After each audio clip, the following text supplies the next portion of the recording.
You are listening to Frankly Speaking Panthers on Tobacco Road Sports Radio.com.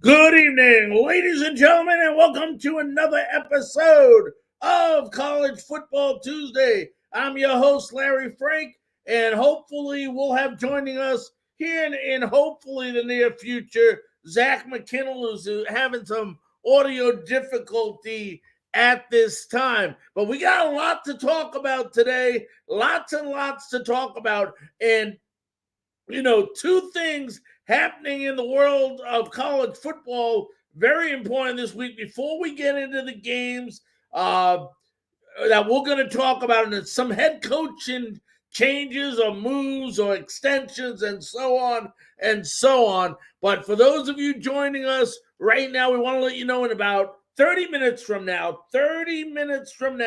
we are going to have with us CBS Sports National College football writer Shehan Jeyarajah is going to be joining us to go over college football news, the big story headlines, and just talk about college football in general. But for those of you that have not heard, the latest, let me see if I have it here. Yeah, the latest college football playoff rankings have come out. They have come out, and finally, and I can say finally, they got it right. Cincinnati is number 4 in the college football playoff rankings. Georgia is number 1. Ohio State is number 2. Alabama is number 3. And Cincinnati is number 4. So right now, if the games was supposed to be played tomorrow, Georgia would play Cincinnati, be a 16-point favorite, actually, in that game. That's what the first line would be. And then Ohio State would play Alabama. So 2 great games. Cincinnati would get a taste right away about whether the argument of them deserving or not deserving to be in the top 4 is reality, as they would play the best team in college football at this time. When Zach comes on in a few minutes, when he gets his power back, we'll talk more about the college football poll. For those of you watching on Facebook, on YouTube, on Twitter, on Tobacco Road Sports Radio, we want to thank you all very, very much. We also want to wish you a happy holiday, a happy Thanksgiving to you all. Lots and lots of football coming up this week, and we're not going to disappoint you tonight. We're going to make sure we go over those games this weekend. But a couple of games, first of all, before we get into a couple games last week, the big news, if you have not heard, Dan Mullen is out as Florida coach. And we talked about this last week on the show. We had a little difference of opinion on whether we thought Dan Mullen would be terminated or not terminated. And my co-host, Zach McKinnell, made a lot of great points on why he felt that Dan Mullen should be given another year. Unfortunately, the folks at the University of Florida and the athletic director, Scott Strickland, did not listen to Zach, and they went ahead and they terminated Dan Mullen after, 3 years, I believe, something like that, at Florida. And it just goes to show you now, folks, I never understood it, but the game of football, college football, has evolved in such a huge business that I was going to tell you, hey, you don't see all these extensions. You don't see these coaches hanging out long. If you're not winning and you're not being successful pretty damn quickly in college football, they're going to find somebody else who can make that university successful. And, when you go ahead and you take over a university like Dan Mullen did, I think part of Dan's problem was that he started to do well very quickly at Florida and then tape it off, and they're having a disastrous year this year. As you all know, they just lost to Florida State over the weekend. I'm not to Florida State, but they lost over the weekend to Missouri. I apologize, to Missouri, and it wasn't enough to keep Dan Mullen's job. When you come over, you take over a new thing, you figure you have some years to develop, recruit, and train some of these folks to be part of this team and to be successful. But when you look at this University of Florida Gator football team, a majority of these players right now are Dan Mullen's players. So he has nobody there to blame but himself from a talent standpoint, and he just didn't get the job done. I always thought highly of Dan Mullen. I remember the day he came over in Gainesville. I remember that very, very, vividly. And, a lot of people were happy. Some people weren't so very happy for some reasons. But at the end of the day, Dan Mullen's a good coach. He's excitement. He's going to get another coaching job. Where that other coaching job will be, I have no clue, no idea. We'll learn more as this coaching carousel goes on and on and on. But nowadays, if you want to be a coach in college football and you want to make it in college football, the expectation is you come in and you win quickly. If you don't, we'll replace you. We don't care how many years you got left. The hell with a contract. We don't care. We'll just buy it out. But at the end of the day, you got to win. Otherwise, you're being hired basically knowing there's a chance very soon you could be fired. So, unfortunately for Dan Mullen, his time at Florida is done. Meanwhile, we talk about longevity and hanging on to coaches. Penn State decided to extend James Franklin for another 10 years. And I ask myself, with all the coaching carousel and so much on winning, as a university, do you want to tie yourself into a coach for 10 years? We just saw what happened with Dan Mullen after 3 years. You see other coaches, Gary Patterson was different at TCU, but he got terminated, but he was there for a while. Mullen was at Mississippi. When he was at Mississippi, he was there for a while. At Mississippi State, he was there for a long time. I believe he was there quite a few years. But like I said, James Franklin signed to 10 more years. Will take him to the year 2031. He should be the coach unless, of course, he doesn't perform. They fire him and buy out the old contract. Money's floating around. I'd love to get a job in college football, then find me one day later and buy out my contract. I mean, look at the money they're getting. They're going to be getting now for sitting on their butts. But James Franklin, great job. I mean, he's done a great job there at Penn State in that program back to where it needed to be. They're still a solid, competitive football team, and they're only a year or two away from making a big, big splash in the college football. But as we go ahead, folks, we already talked about a couple of things here. Let me make sure we went over Dan Mullen out. We talked about Penn State signs James Franklin to 10 more years. For those of you joining us right now, if you can do me a favor, share this on your timeline.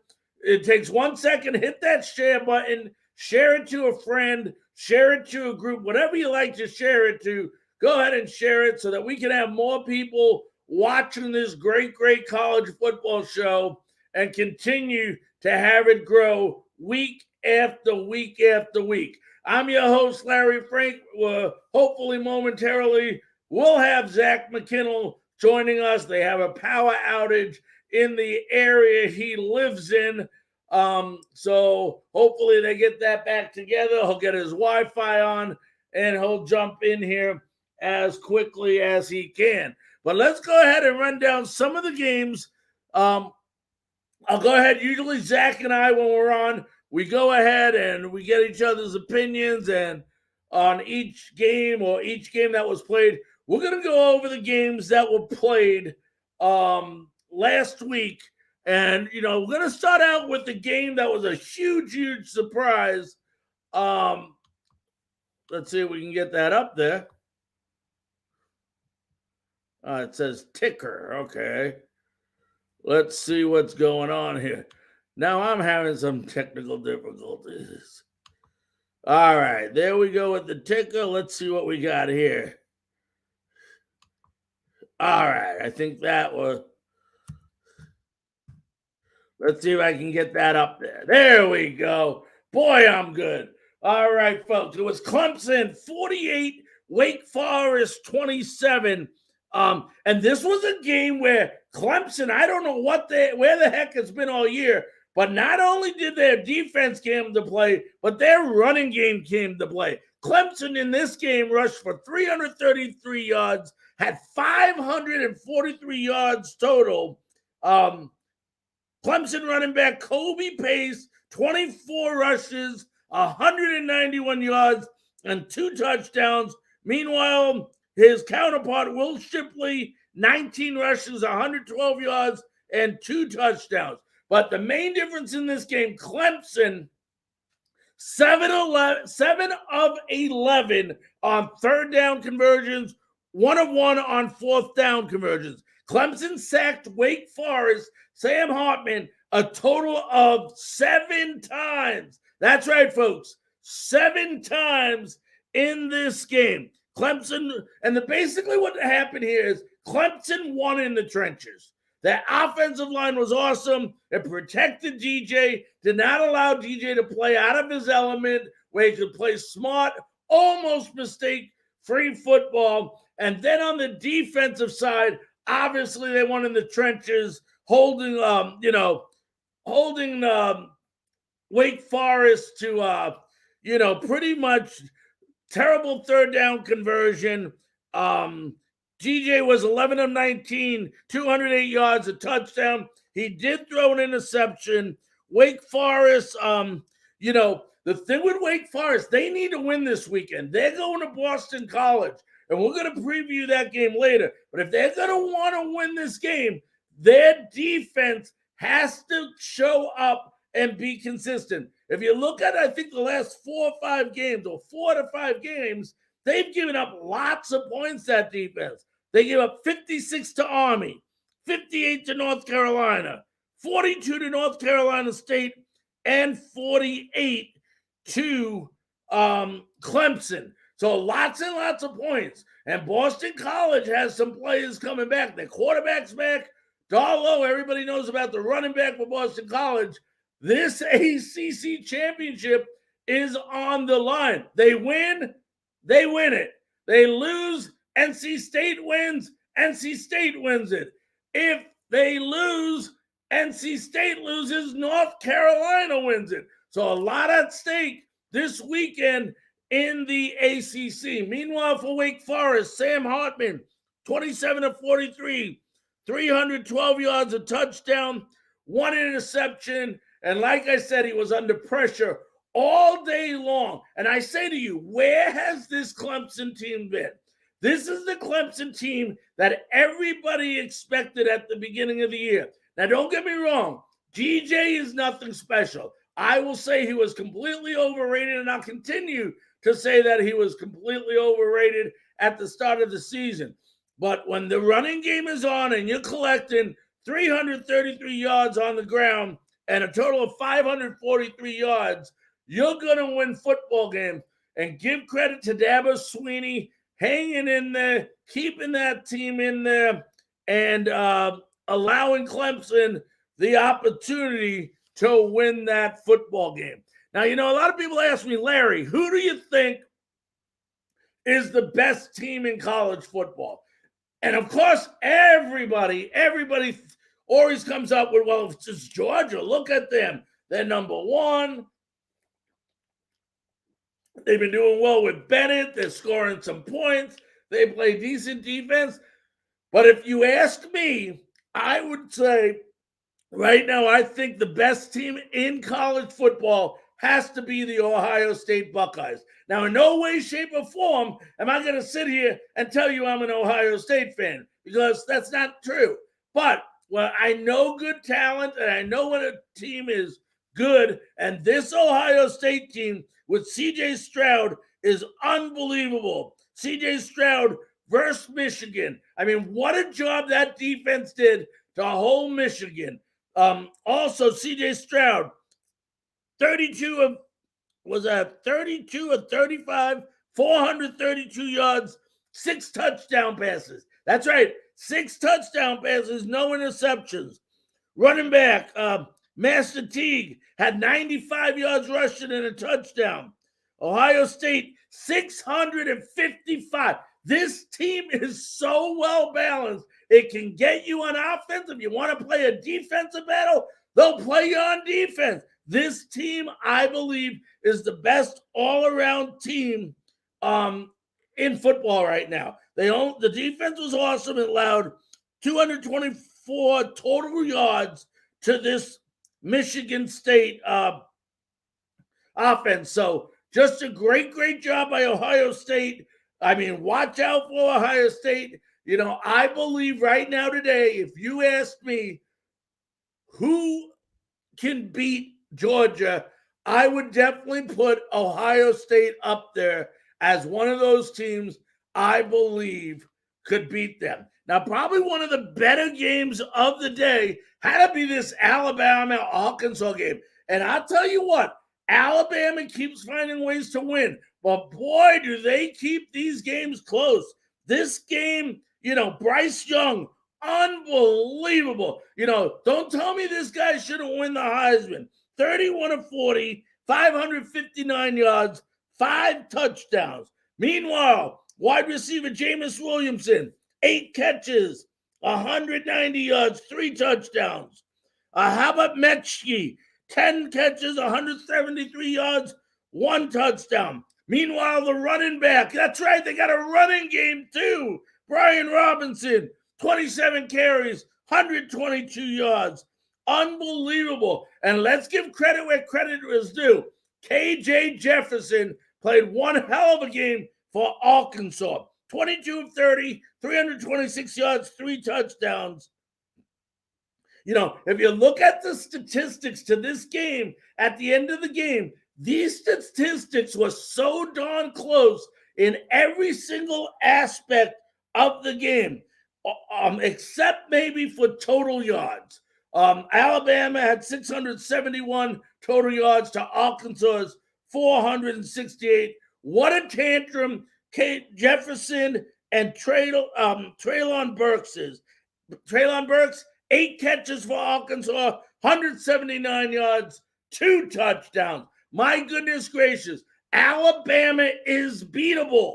They are beatable, and it's going to show. And it looks like right now, if it ended today, Alabama would play Ohio State. And I'm telling you, Ohio State would tear them to shreds in a game. This Alabama team they just, for some reason, when you watch them, they're good. Don't get me wrong, but they don't come across as great. They are a good, solid football team. Unbelievable coaching, obviously, with Nick Saban. But the word great doesn't come out when you watch them. The word awesome doesn't come out when you watch them. They are a good, solid football team. And this was a battle between Alabama and Arkansas. It really came down to the quarterbacks in this game. And I'll tell you what, no discredit to KJ Jefferson, but unbelievable by Bryce Young. Alabama is going to end up playing Auburn in Auburn this weekend. We'll have more of that later on in the show. But speaking of Auburn, They didn't have a very good showing. TJ Finley was actually the quarterback for Auburn, not Bo Nix. South Carolina beat him 21-17. Statistically, in this game now, we were talking about how close the Alabama-Arkansas game was, but if you look at statistics in this game and you didn't watch this game, you'd think Auburn won this game. You would honestly have thought Auburn won this game. Tank Bigsby showed up again. 22 rushes, 164 yards and a touchdown. But how about the quarterback, Jason Brown? Very solid, efficient game. 10 of 15, only threw the ball 15 times, 157 yards, but 3 touchdown passes. That's what you need in football. He did have 1 interception, but other than that, no mistakes. How about the running game of South Carolina, the tantrum of Zaquandre White, who had 99 yards rushing, and Kevin Harris, who banged out another 63. Like I said, Finley played, Bo Nix didn't. Finley was 17 of 32, 188 yards, 1 touchdown. Auburn wide receiver Shedrick Jackson, 7 catches, 111 yards. But South Carolina finding a way to stay tough. They're getting better and better. Every single week, you see South Carolina improving. And this South Carolina team, we talked about some other teams earlier, is going to be a team of the future here. They're going to be another good team. And then the upset, one of them that I picked, and I was actually right on one of them, had to be Utah and Oregon. And Utah didn't win this game. They destroyed Oregon. Utah, 11 of 14 on third down conversions. That's incredible. You win the time of possession battle right there. I'll say it again. Utah, 11 of 14 on third down conversions, 208 yards rushing. Tavon Thomas, 21 rushes, 94 yards, 3 touchdowns. And in this game, Oregon's defense was terrible. We wondered and we talked about last week, is Oregon a little overrated at number 3? And I said, Oregon's just one of those teams that finds a way to win, but they don't seem like a great team. And Utah came in, and I'll tell you what, all those schools, the Boise States, the San Diego States out there, the Utah, the BYUs, those teams all scare me out there. They play a high offensive style of football out there on the West Coast, and Utah, just went ahead and just ate up Oregon. And I believe in the coaches poll, if we look at it, Oregon moved to number 11 from number 3, I believe. So that just goes to tell you how much that affected them. Now, folks, I'm going to see you. I told you earlier in the show that the new college football playoff rankings came out, and I'm going to give you 1 through 10 here, okay? This is the latest. I got this about roughly an hour ago, maybe a little less, so it's hot off the press. Georgia's number 1. Ohio State number 2. Alabama number 3. And yes, Cincinnati shows those Power 5s that you don't have to be a Power 5 to get in it. Cut the political bullshit. We're in it now. They're number 4. They control their own destiny. But let's not forget, they do have a tough East Carolina team they play this weekend. They better be ready because this East Carolina team will be ready. Number 5 is Michigan. Number 6, Notre Dame. Number 7, Oklahoma State. Number 8, Baylor. Number 9, Ole Miss. And number 10, OU. So, folks, that is the top 10, once again, in the college football rankings. Let me go ahead and see you. All right. And yes, we got a fan here that wanted us to know that Buddy Renee said Michigan is number 5. Yes, they are. They need a lot of things to happen, Michigan, in order to get in there. But there are still a couple of games left to be played. This is when things get kind of interesting. It's rivalry week here in NCAA football. It should be very interesting. We are about 5 minutes, maybe 2 minutes away from having Shehan, Jeyarajah, CBS Sports National College football writer, joining us. Let's take a quick break, and we'll be back right after this.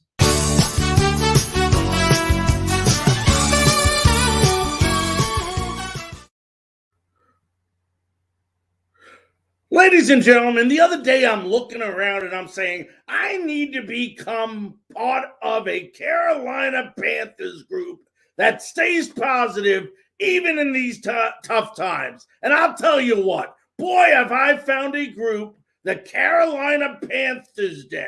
It's on Facebook and you need to join today. This is a group that stays positive, has a good time, and interacts with a lot of other different Carolina Panthers fans. If you want to have a great time and talk about your team, encourage your team in a way that is done very professionally, then become a member of the Carolina Panthers Den on Facebook. Make sure to join today.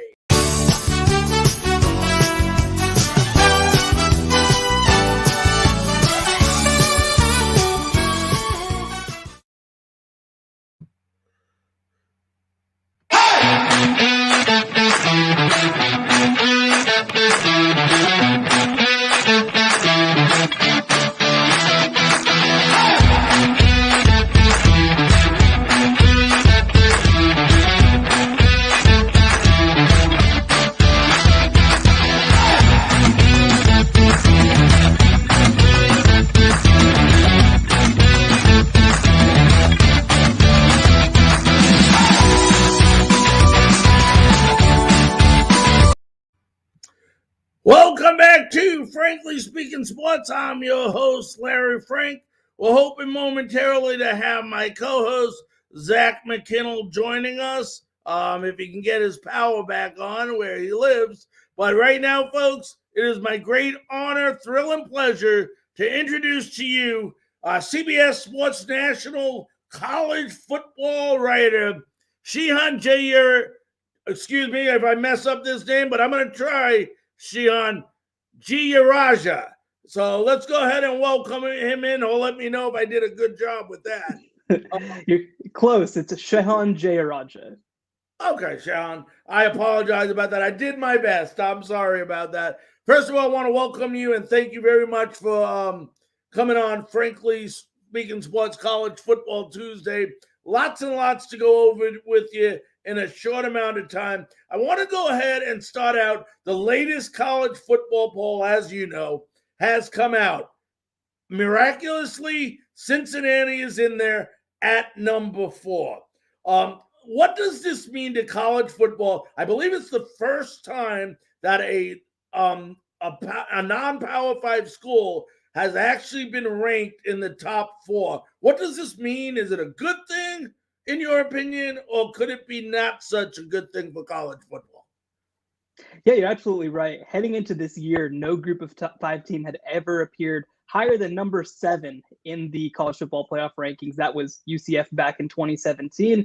And I think that's a great thing for college football. It proves once and for all that you can play your way in. If you play a good schedule, if you play a team like Notre Dame, a top 10 opponent, if you win all of your games, if you play teams like Indiana in the non-conference slate, you have an opportunity to get into the field. And especially when you look around college football, it's not like there's a lot of other no-brainer type teams, right? We don't have the best version of Alabama. We don't have the best version of Clemson. We don't have the best version of Oklahoma. And so I think that it's great that a team that has really done a great job of building its way up to the sort of the national stage now might finally get an opportunity. Now, Sean, let me ask you, do you like the format that we're currently using? And I know you're part of it and you deal with it, but do you like the current system that's in place, 4 teams the top four, or would you like to see them, which they've been talking about, obviously, for a couple of years now, expanding it to maybe something like 8 teams? Yeah, I think for me, the biggest thing that I want as a viewer, also as a writer of college football, is I want consistency, right? I mean, I want the opportunity to know when you start the season rather, this is how you get in. And so for me, I've been an advocate of 12 because I like the idea of having auto bids. I like the idea that winning your conference is a big deal. I like the idea that if you are a group of 5 team and you have a 13-0 type season, you're at least going to get a fair shot, right? And with 4, it's difficult because being that there are 5 Power 5 conferences just to start with, you're already talking about a Power 5 conference getting left out every single year, even after producing a conference champion, much less a team like Cincinnati, much less a team like UCF, much less a team like Houston, legitimately getting an opportunity with 4. So I think that 12 would be really good for the sport. I think that there are 12 good teams in college football every single year. And look, it might not change the ultimate result, right? Alabama might still win a lot of national championships. Ohio State might win national championships, Clemson, Oklahoma, whoever else. But I think that the opportunity for them to have to play for it, for them to have to play some of these teams that have been competitive and won all the games on their schedule and won their conferences, which I think is something that should matter in college football. I think that getting to 12 would be great for the sports. Yeah, and I agree with you 100% there. Let's talk about something not so glorified that happened this week. Dan Mullen out as Florida head coach. I've talked to many people. You hear half the people saying they felt he should have been given another year. You know, he's done a decent job there. And then you hear the other half saying that, you know, he should have been let go, you know, especially the way this team has been looking this year. Do you think they jumped the gun too quickly here, the Florida Gators, or do you think it was the right time to make this move? I think in the SEC more than any other conference, right? One, there's that pressure. There's that pressure that if things start to go south, the ripcord could be pulled at any time. And I think the other thing too is that yes, the results mattered. And I mean, it sure seems like being 5-6 right now after 3 straight seasons of being in the top 10, you know, maybe players have started giving up. Maybe things are trending in the wrong direction. But I think more than that, what their athletic director is looking at is they haven't recruited especially well. They're outside of the top 20 right now in recruiting, which is not good enough for the University of Florida, a program that obviously sits in the state of Florida and has recruited at a top 5 level before. And I think the other thing too is that you have to get a feel for how people feel inside of that building, right? And it seems like inside of that building that players were not responding to Dan Mullen, that coaches were starting to tune out. You already see him make multiple coaching changes, including firing offensive line coach John Hevesy, who's been with him since Mississippi State, and also defensive coordinator Todd Grantham. I think that it felt like to a lot of people that it was starting to slide downhill in a way that might not come back. And I think that's something that can happen to you at a school like Florida, right? Is that everybody came there with the intention of competing for the SEC and competing for a national championship. Once that goal starts to slip away from you, like it did really in a lot of ways when Florida, you know, had the shoe throw last year against LSU, I think that sometimes it can be really difficult to get people back to buy in. So I would have probably given him another year, but I also understand the logic behind why they felt like things weren't going to turn around anytime soon. You know, and you see in college football, especially college football, you have coaches losing their job all the time, and there's buyouts. They're just throwing money around saying, here, take the money and leave. And then you see something today like Penn State, James Franklin being extended for 10 more years. I mean, there's a possibility in those 10 years that something happens where they get rid of James Franklin and do a buyout. Don't you think the buyout, I mean, shouldn't maybe are we signing coaches to too long of contracts, or is it just that much pressure where we say, okay, the money's gone, we throw it away, we make a change? It just seems to me like 10 years is a long time, and they have to really, really believe in this coach to sign him to 10-year extension. Yeah, I mean, 10 years is a long time. Even the best coaches in college football typically don't stay at a place for 10 years. And the thing that's interesting about the James Franklin extension specifically is that I do think that it gives some indication of the differences between the Big Ten and the SEC. You know, in the SEC, yes, you see these giant monster 10-year contracts, but you also know that a lot of them aren't going to be fulfilled. one thing that Penn State did with the way that they structured this James Franklin contract was it actually has a really low buyout on James Franklin's side, right? So he kind of has the leverage in that kind of position to say, if things aren't working after 3 years, you can look around, you can find another job. So, and then potentially the school isn't having to pay all that money. Now, the flip side of that is if things kind of go in the wrong direction, you do have a really good coach in James Franklin, somebody who's won 10 games a lot, somebody who's been in the AP top 10. But that is something that I think that they're going to have to look at. But I do think that Big Ten schools are a lot more patient with their coaches than SEC schools are. I mean, one stat that came out the other day is that since November 2019, 10 SEC programs have made a coaching change. In the same time period, only 3 Big Ten programs have. And in fact, 8 of their programs have a coach that's been the head coach since 2017. So I do think that in the Big Ten especially, there is a willingness. I mean, you look at Iowa with Kirk Ferentz, who's been there since 2000. There's a willingness to kind of wait things out and let people kind of get things back on track. But certainly, even with a 10-year contract with a coach that you really like, it's always going to be, I think, a difficult situation. We have a question. That's why I looked ahead on our text line on the Frankly Speaking Sports Hotline. One of the fans want to know which Dan Mullen was just terminated. The first part of the question is, who do you think is a leading candidate to take over that Florida job?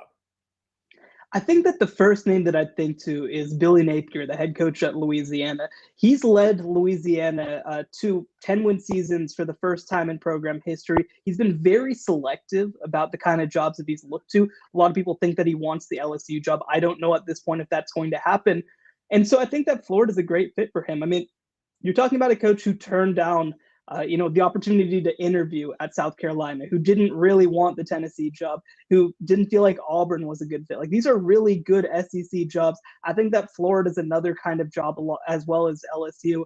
And so I think that a lot of their candidates are going to be the same, but I think that potentially Florida could be the school that comes away with Napier.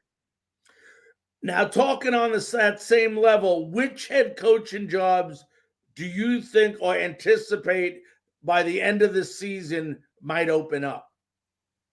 Yeah, it's a good question. I mean, I think that a lot of the biggest openings have probably happened, right? Because I think that you see programs more than ever looking ahead and deciding, you know what, if we don't feel like our guy is the guy, you know what, we got to make a change now because we really have to recoup things before the national signing day, before the early signing date. And so I don't know if there's going to be another massive type job that's going to open. I mean, we're talking already about positions like Florida and Washington and USC and LSU. And so I think that that's actually going to scare some other programs off from thinking about making a change because they're not going to want to get into a market where they're bidding against some of these other great programs. So I don't know if there's going to be any other significant ones at this point, but there's a week left of the season. Anything can always change, and everybody always seems to want more. Do you see Dan Mullen getting a coaching job pretty quickly? Yeah, it's a good question. I'm curious what he wants, right? Because one thing that we've heard from his time at Florida is that he doesn't enjoy the recruiting culture of Florida. And that was something that you can get away with when you're the head coach at Mississippi State, and he had a lot of success doing that. But it's a lot harder when you're the head coach at Florida. So I think he's going to have the opportunity to be selected. He could certainly choose to be a head coach, I think. And I think he could get a head coaching job relatively easily, especially with kind of a shorter candidate pool than usual. But the flip side is I wouldn't be surprised if he either wanted to work as an analyst for a year and kind of wait his time or potentially look to the NFL. I mean, that's something that we've seen with Cliff Kingsbury, for example, from Texas Tech. He goes and becomes the head coach of the Arizona Cardinals. I think that Dan Mullen's also the kind of coach who might figure out that that's what he would prefer to do long term, is potentially focus on football and be more of an NFL type guy. So it's going to be, I think, in his corner in a lot of ways, and I'm curious to see what he does. Who do you the reshuffling of the conferences, Shehan? How do you see it? And that's going to, within the next couple of years, we're going to see that in full force. How do you see that affecting college football? And I know it opens up a lot of opportunities, like for the AAC conferences, to get some smaller schools in there to become more recognized. But how do you think the overall picture with these teams like Clemson or Miami or FSU, going to different conferences, is it going to be a win for college football, or could it in return actually work in a negative effect? Yeah, it's the $1 million question for sure. And I personally think that it's probably heading in a wrong direction because one of the things that we're going to see with the SEC gaining some of these powerful brands is that these powerful brands aren't going to be the same level of powerful brand, right? I mean, Oklahoma and Texas are tent poles of the Big 12 conference as they were of the Big 8 and Southwest Conference before that. And when you go to the SEC, all of a sudden, Oklahoma's going to be a great school. I think they're going to have success in the SEC, but you're talking about the third or fourth best program in the SEC. With Texas, all of a sudden you're like the sixth best brand in the SEC. So I think in some ways it's actually going to impact viewership and it's going to impact interest in a way that people might not expect, where all of a sudden, yes, these big brands are playing against each other, but there's not the same kind of pool of, I guess, casual fans like there might have been in the past. Now, the thing on the other side of that is that I think that it's going to be a great opportunity for some of these other conferences to just play good competitive football, right? I mean, because Alabama is going to neutralize some of these bigger brands. Georgia's going to neutralize some of these bigger brands. And so I think that this new Big 12, for example, is going to be a lot of fun. There's not going to be this level of dominant team that we've seen with Oklahoma the past couple of years. But the Pac-12, I think, is going to be very exciting with the way things are working out. And I think that the other part of it, too, is that we're going to get an opportunity to see in these first couple of years of realignment. We're going to get a chance to see, which of these conferences feels like they need to bolster their position. I think that Boise State, I think that Memphis, I think that SMU are potential targets in the next round of realignment as well. And I think even the new AAC is going to be really interesting with schools like UTSA coming into the league, with schools like North Texas coming into the league. So I think that I don't love the SEC potentially consolidating college football a lot more than it's been consolidated, but I do think that there's going to be opportunities for more programs to still have their moment and have the chance, especially in an expanded college football playoff, to still play for a national championship. Couple more questions, we'll let you run. We are talking to, I'm going to do it again. I'm going to say it. Shehan Jeyarajah. I'm doing the best I can there. I apologize. Let me ask you this, Shehan. Based on what you see up to this point, if Georgia played Ohio State in the finals, who wins? Yeah, it's a good question. I think that I lean Georgia, and here's why. When you've seen Ohio State play against secondaries that can keep up with their receivers, nobody can stop their receivers. I mean, certainly nobody can. But, when you saw them play against Penn State and once you saw them play against Nebraska, those are the only two teams that really had the secondaries to be able to just man up, right? To be able to play cover two and still be able to dedicate enough to the run game to get stopped. And Ohio State was good. They didn't fall apart by any means, but they were not the same level of offense that we've seen against some of these lesser opponents. And so I think that Georgia's defense would have a really good chance of shutting down CJ Stroud, of shutting down that Ohio State offense and holding them to 20-ish type points. And then on the flip side, I mean, we haven't seen Ohio State have to play against another offense that can move the ball downfield. And with tight end Brock Bowers, I think that Georgia could potentially be that offense. Now, I'll be curious to see at quarterback. They've obviously stuck with Stetson Bennett IV for the last several weeks since JT Daniels suffered an injury. But if JT Daniels comes back and they're able to kind of toss the ball around a little bit more, I'm curious what that ends up looking like for Georgia. So I think that I lean Georgia in that game, but I mean, a lot of this relies on the idea that Georgia will be able to get something going in the passing game. And that is something that they haven't had to do at any point this year. So it'll be a great matchup. And I think that there's a really good shot that ends up being our national title game. Yeah, I agree with you. Now the $1 million question. Who's your Heisman Trophy winner? It's a great question, honestly, at this point. I mean, I think there's still so much left to happen, right? I mean, heading into last week, I think Kenneth Walker III at Michigan State was my pick. He didn't have the game that he needed to have against Ohio State. I don't think they needed to win the game, but they couldn't have gotten embarrassed, and unfortunately they did. CJ Stroud has become the front runner. I don't know how much I buy that. I think that in a lot of ways he's the product of having so many good receivers around him. So I don't see him as that Heisman caliber player.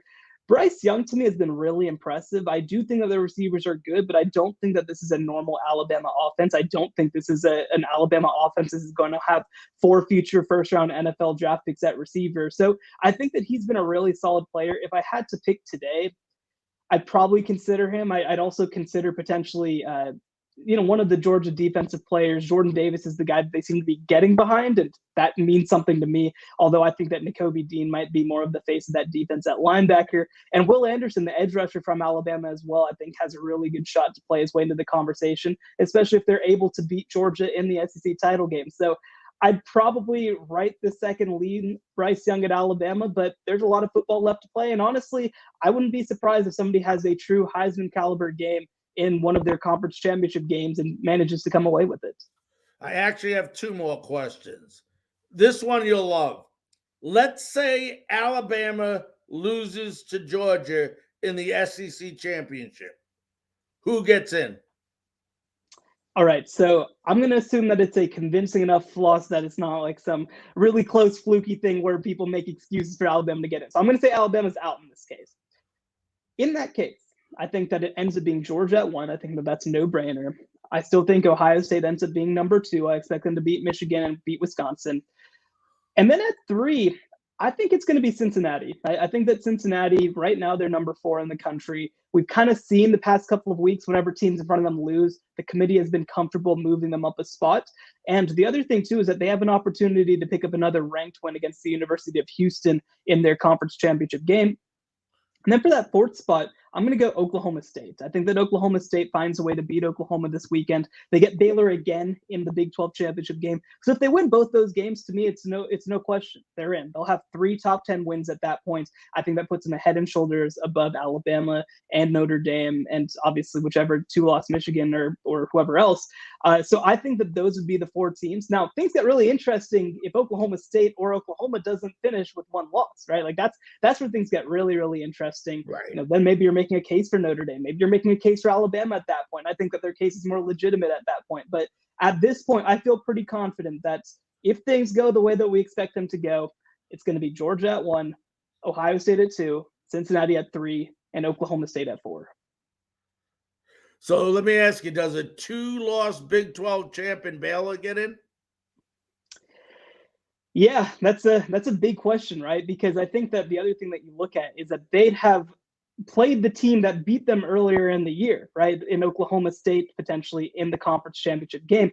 I don't think it's enough for them to jump Alabama, because then you'd be comparing 2-loss Alabama to 2-loss Baylor. And I think that Alabama, just on the strength of their reputation alone, on top of obviously what they've done this season, that's probably it, right? Like that's probably enough just to get them over the top. But it would give them a lot of conversation, because you would look at Baylor, they'd have a win over whatever top 10 Oklahoma State, top 10 Oklahoma, and they also have that win over BYU. That's a top 15 win right now. They'd have a shot. I think that their resume would be more impressive, but I would have a hard time betting that Notre Dame with 1 loss or Alabama with 2 losses as well doesn't get in over Baylor. The last question. We're in North Carolina. That's where we're headed. That's where we're hosting this show from. ACC fans all over the place want to know. Wake Forest needs a win over Boston College, as you know, and they win the ACC. Do they beat Boston College this week, who has their quarterback back? They're getting healthy, and of course they got that running back named Darlow in the backfield. They just came off a couple of tough losses. Do they beat Boston College this weekend and win the ACC?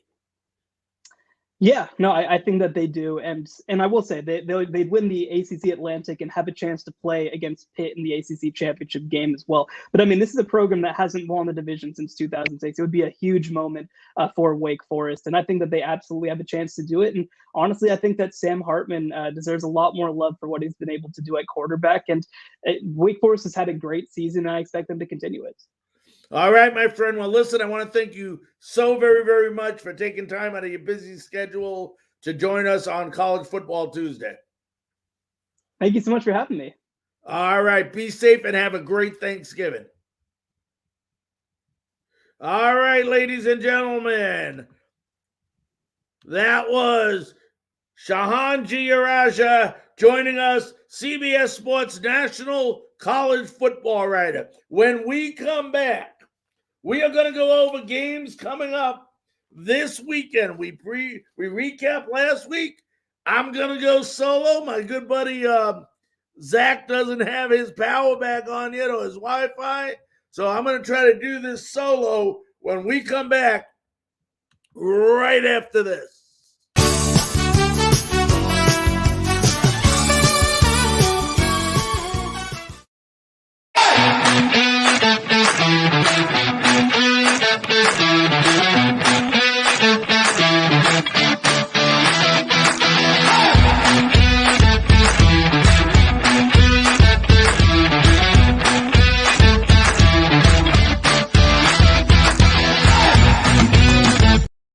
Welcome back to Frankly Speaking Sports. I'm your host, Larry Frank. And boy, oh boy, do we got a couple of games here we're going to go over. And I'm going to tell you what, there's so many good games that I couldn't put all of them into it.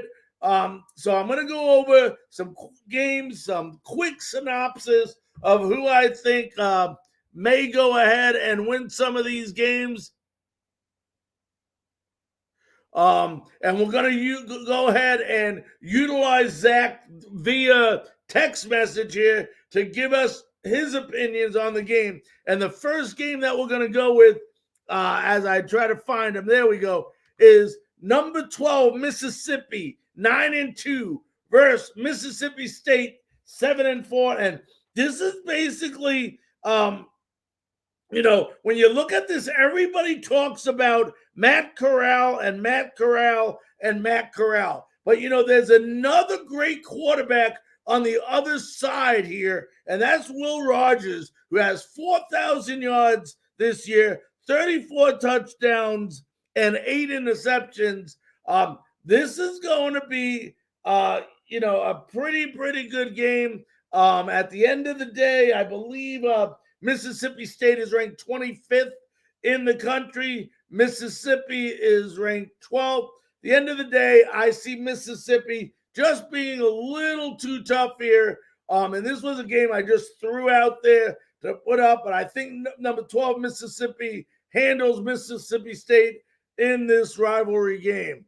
But a big good game here is North Carolina, 6-5 versus North Carolina, 8-3. And let me tell you what's at stake here, folks, when you look at this game. According to Zach, he said this. Let's see what Zach says. Zach says the Mississippi State game, huge win for Mississippi State and Mike Leach. I still think Ole Miss wins a close one due to their defense clicking the past few weeks. He's picking Ole Miss 31-27. All right, we're going to go back and talk about this North Carolina game. North Carolina versus number 20 NC State. And I'll tell you what's at stake here, folks. Should Boston College beat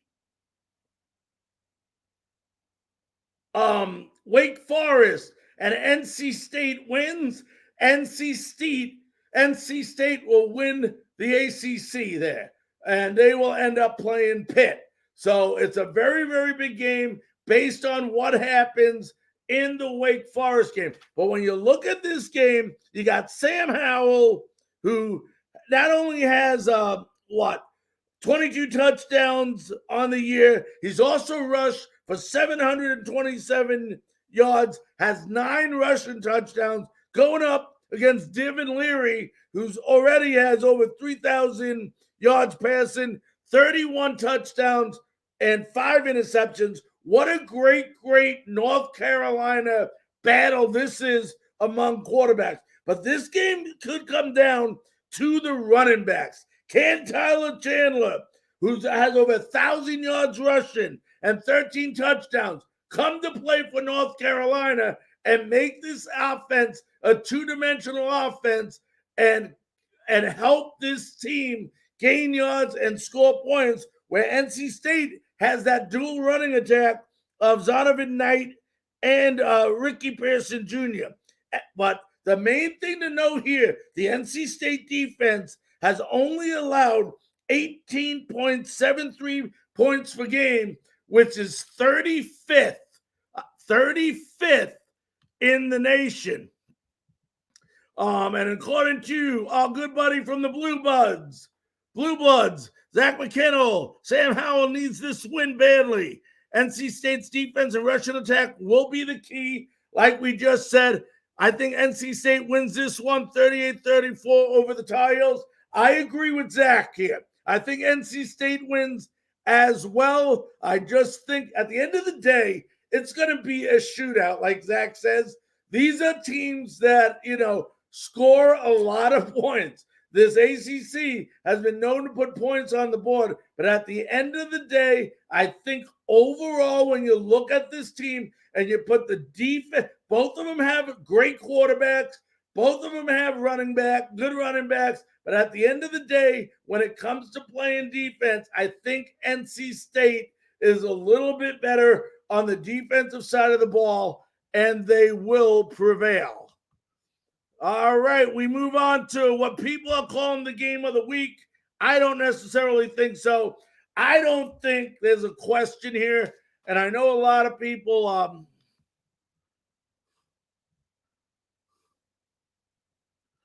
I'm sorry there, folks, but I think this game, I really believe in Ohio State. I have been so impressed with Ohio State, and we talked about this early in the show, and for those of you folks that haven't been watching, I honestly believe the best team in college football right now is the Ohio State Buckeyes. I think if they play Georgia today, in my opinion, that based on how they're playing right now, and a lot of that's going to be based on who's quarterback in.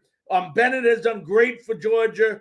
Daniels is, might be on his way back. But Ohio State has just been so darn impressive on both sides of the football the last couple of weeks. I don't know what I can say. Both teams have a great defense. OSU is only giving up 19 points a game. Michigan's only giving up 16 points again. They got Cade McNamara, Michigan, as their quarterback, who has 14 touchdowns, 2 interceptions. OSU is averaging 47, listen to that, 47.2 points per game, 559 total yards per game, 362 coming through the air. Ohio State has to stop Michigan's running game. Okay, Hassan Hawkins has over 1,000 yards rushing, 14 touchdowns. I think if they stop Haskins, there is no way, and nothing against Cade McNamara, but if it comes with a shootout between McNamara and Stroud, I don't think there's a question who's going to win this battle. Meanwhile, running back Trevion Henderson has over 1,000 yards, 14 touchdowns for OSU. They got a great receiver in Najiba, 3 in a row games, over 100 yards.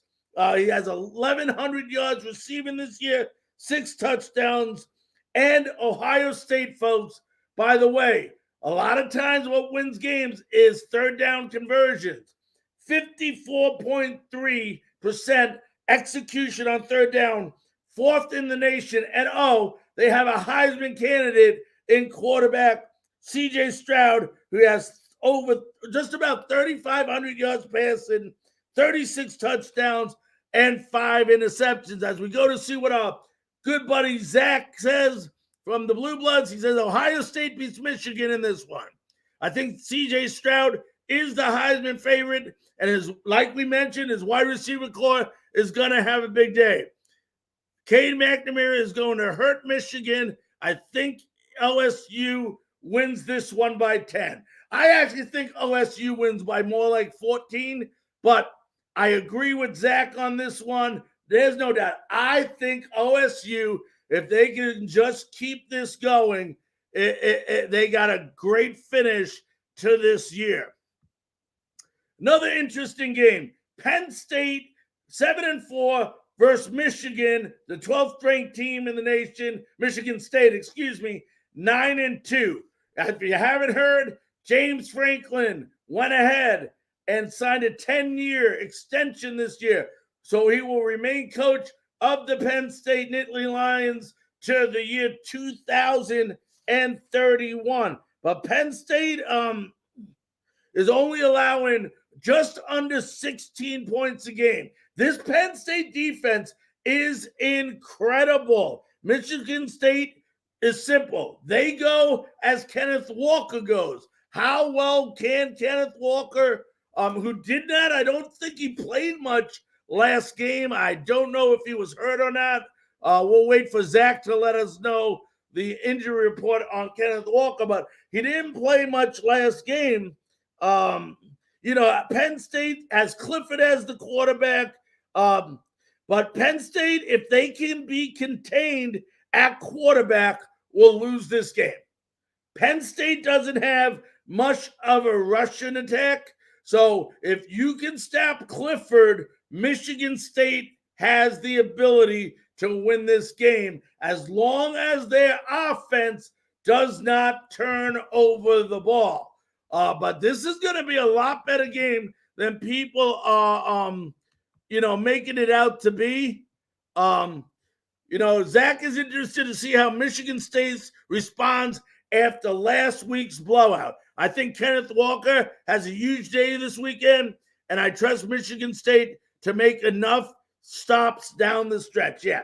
As good as Penn State is playing, at the end of the day, I think Michigan State is going to win this game.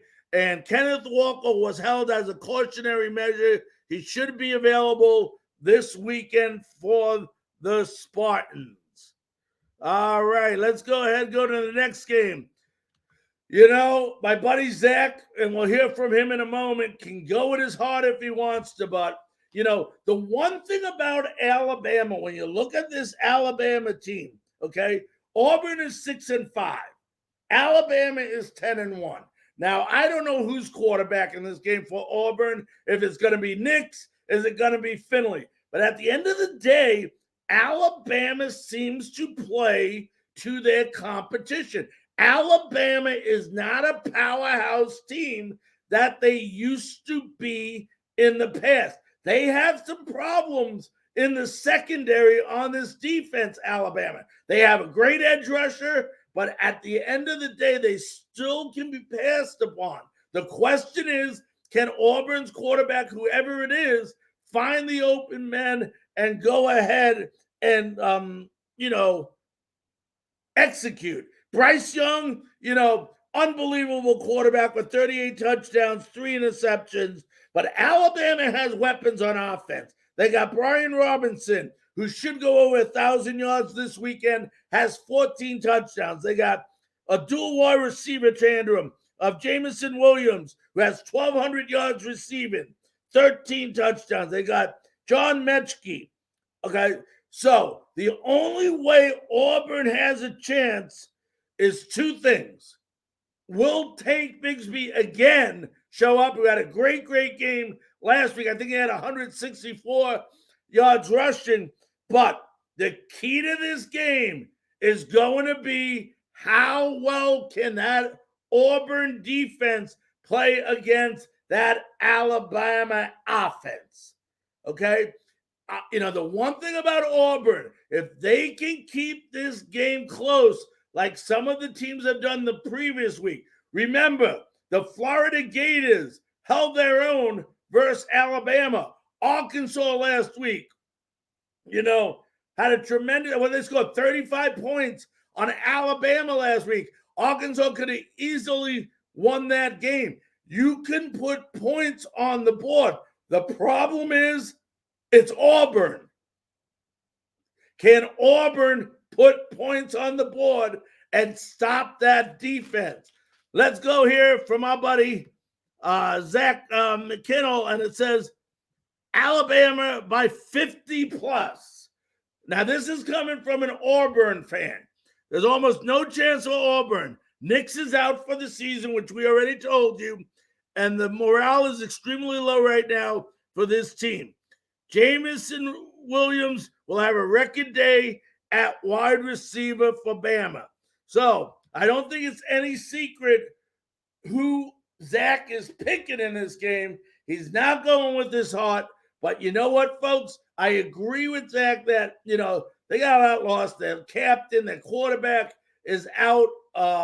But I always say, you never know. And Alabama has been very funny this year. Although they only lost one game, if you look at the games they played, there's quite a few games they were within striking range of beating them by the end. So I don't think Auburn has a chance, but boy, I'll be rooting for them. The next game, quietly, this is one of the better games of the weekend. Oklahoma, another state rivalry, 10-1 versus Oklahoma State. Oklahoma State University has an unbelievable defense, only giving up a little over 14 points a game. I'm not sold on Oklahoma. Spencer Rattler, that's all you heard is Spencer Rattler at the beginning of the season. He's a Heisman candidate. He's this, he's that. He hasn't done anything to impress me. Actually, he's given me nauseation because I watch him play and he's really not half as good. I'm wondering what the hell were these writers and reporters and coaches thinking when they just were boasting about Spencer Rattler. I am not impressed with him. Oklahoma does have Kennedy Brooks, who has 10 touchdowns, close to 1,000 yards. But Oklahoma answers with running back Jaylen Warren, 1,000-yard rusher, 10 touchdowns. So, got a couple of things right there to answer there. But I think at the end of the day, I'm picking Oklahoma State to win this game. Oklahoma State is ranked 7th. I know it's not up there. Oklahoma is ranked 10th. So my pick in this game is Oklahoma State by 7 over Oklahoma. And I know Zach as well is going to go with the Oklahoma State. They have the number 1 pass and rush defense. We talked about that unbelievable defense a couple seconds ago in the Big 12. And I think they give Caleb Williams problems similar to Baylor. I think Jaylen Warren has a big day. No doubt about it. I'm going with State as well. Now, I didn't write anything on it. We're going to wait to hear from Zach on this one, but this is a game I just threw up there, and it scares me a little bit. And I'm going to tell you why it scares me. Cincinnati just entered the playoff picture tonight, the college football poll, okay? Playoff poll. Number 4. They can't be looking ahead. They're on a high now. The worst thing they can do. This East Carolina team just scares me.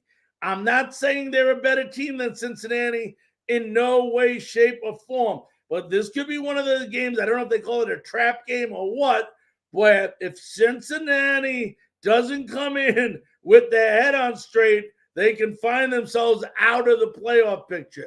Now, Cincinnati controls its own destiny. Cincinnati is a better team than East Carolina, but we all found out throughout this entire year that on any given day, and we're finding out that any team in college football can beat any other. It's just who's the one that executes, who's the one that plays the best football, and at the end of the day, that is the team that wins. I think Cincinnati, once again, is a much better team. I'm looking for them to go undefeated and be in the playoffs. But at the end of the day, the big question is going to be, do they come to play? And I believe this game is in Carolina.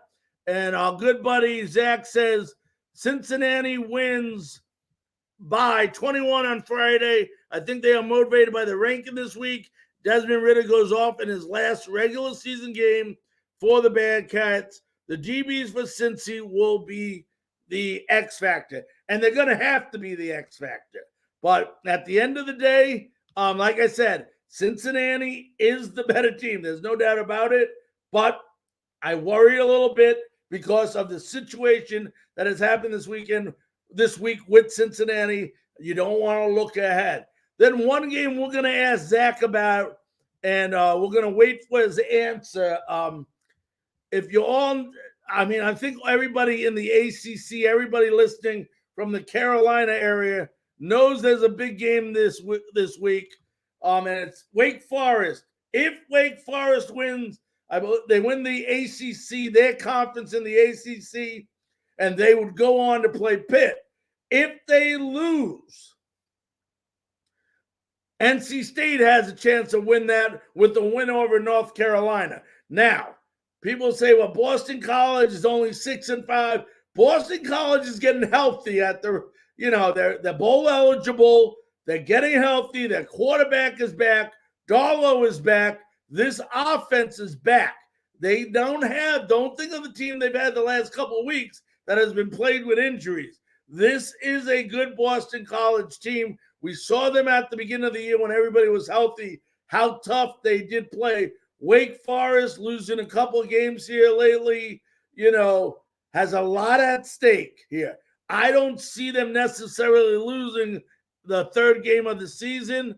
But according to the Blue Bloods, our buddy Zach, he has Wake Forest winning big this weekend. BC's defense struggles in pass defense, and Hartman has a big day to clinch their division. Well, I know there's part of Carolina's hoping for them to win, part of Carolina's hoping for them to lose, because that would push NC State with the win over North Carolina into the championship. So, that's where we stand there, folks. First of all, we want to thank, Zach McKinnell of the Blue Bloods for joining in with us tonight. Although he was unable to do it on video, he did his best impression of doing it via the comment section here. So we want to thank him very much for giving his input. We also want to thank Shehan Jeyarajah for coming on, CBS Sports National College football writer. What a great, great, great interview that was. Folks, next week, we're going to have an incredible show. I mean, we got so much to talk about. So many things going on. The state rivalries going on this week. Some huge, huge, huge games going on this week that could impact the playoffs, the college football playoffs. You got Cincinnati, going to East Carolina. You got Ohio State, playing Michigan State this week. What do we got? Alabama and Auburn. So, lots and lots and lots of great games this week. The first round of the FCS playoffs starts Saturday. Make sure to tune in. And Zach will be back next week for championship week. Also, all of Zach's materials and previews on upcoming games this weekend can be seen on Frankly Speaking Sports. He'll take it from the Blue Bloods and transfer it over to Frankly Speaking Sports, so all of you can go ahead and see the great previews and great recaps he does on a weekly basis. On behalf of all of us here at Frankly Speaking Sports and the Blue Bloods, we want to wish every one of you a very, very happy Thanksgiving. Eat a lot of turkey, watch a lot of football, but make sure to be safe. Ladies and gentlemen, from all of us here, have a great night. Good night.